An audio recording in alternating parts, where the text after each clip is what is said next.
விரண்மிண்ட நாயனார் தேவாசிரியன் காவணத்திலே அடியார் பெருமக்களோடு கலந்து உரையாடி கொண்டிருக்கின்ற அந்த காலகட்டத்தில் நம்முடைய சுந்தரமூர்த்தி சுவாமிகள் திருக்கோயிலுக்குள்ளே வருகிறார். அங்கே தேவாசிரியன் காவணத்தில் இருக்கிற அடியார்களை பார்த்து மனதுக்குள்ளே சுந்தரமூர்த்தி சுவாமி நினைத்து பார்க்கிறார். கண்ணுதல் கோயில் தேவாசிரியனாம் காவணத்து விண்ணவர் ஒளிய மண்மேல் மிக்க சீரடியார் கூடி எண்ணிலார் இருந்தபோதில் இவர்க்கு யான் அடியேனாக பண்ணும் நாள் என்னால் என்று பரமர்த்தால் பரவி சென்றார். சுந்தரமூர்த்தி சுவாமிகள் மனசில் நினைக்கிறார், இந்த தேவாசிரியன் காவணத்தில் இருக்கின்ற எல்லா அடியார்களுக்கும் அடியேனாக இருக்கிற அந்த வாய்ப்பு அடியேனுக்கு கிடைக்கணும்னு நினச்சிக்கிட்டு அவர் உள்ளே நுழைகிறார்.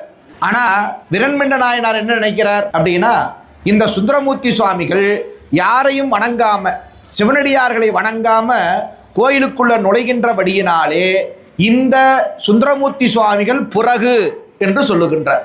திருவார் பெருமை திகழ்கின்ற தேவாசிரியனிடை பொழிந்து மறுவா நின்ற சிவனடியார் தம்மை தொழுது வந்து அணையாது ஒருவாறு ஒதுங்கும் வன் தொண்டன் புறகென்று உரைப்ப. முதல்ல அடியார்கள் என்பவர்கள் சிவத்தை வழிபடுபவர்கள் என்றால் முதல்ல அடியாரை வணங்கினாத்தான் அவங்க சிவத்தை வணங்குகின்ற தகுதியுடையவர்கள் ஆகிறார்கள்.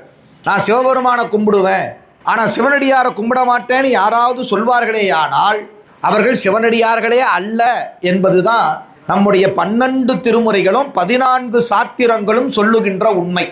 இந்த உண்மையை உணர்த்த வந்தவர் தான் விரண்மிண்ட நாயனார். அப்ப சுந்தரமூர்த்தி சுவாமிகள் கும்பிடாமல் போகிறார் என்று கருதிய விரண்மிண்டர் சொன்னாரு, வன் தொண்டன் புறகு அப்படின்னு சொன்னார்.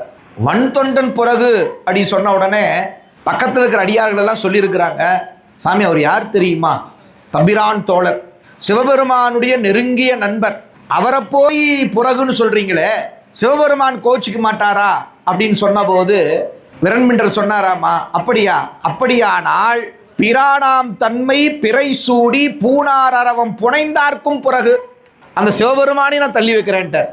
சுந்தரனை மட்டும் நான் தள்ளி வைக்கல, சிவபெருமானையும் நான் தள்ளி வைக்கிறேன்னு விரண்மிண்டர் சொன்னார்.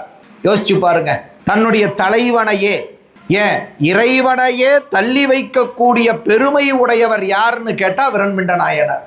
சாமி பார்த்தாராமா, ஐயோ இதனால இவ்வளோ பெரிய ஒம்பா போயிடுச்சே அப்படின்னு சொல்லிட்டு நம்முடைய சிவபெருமான் ஓடோடி வந்து சுந்தரமூர்த்தி சுவாமிகிட்ட சொன்னாராமா, அப்பா நீ என்ன கும்பிடுறது பெருசல்ல, தேவாசிரியன் காவணத்தில் எழுந்தருள் இருக்கக்கூடிய அடியார் பெருமக்களை வணங்கி விட்டு அதற்கு பிறகு என்னை வந்து வணங்குவாயாக அப்படின்னு சிவபெருமான் சொன்னாராம்.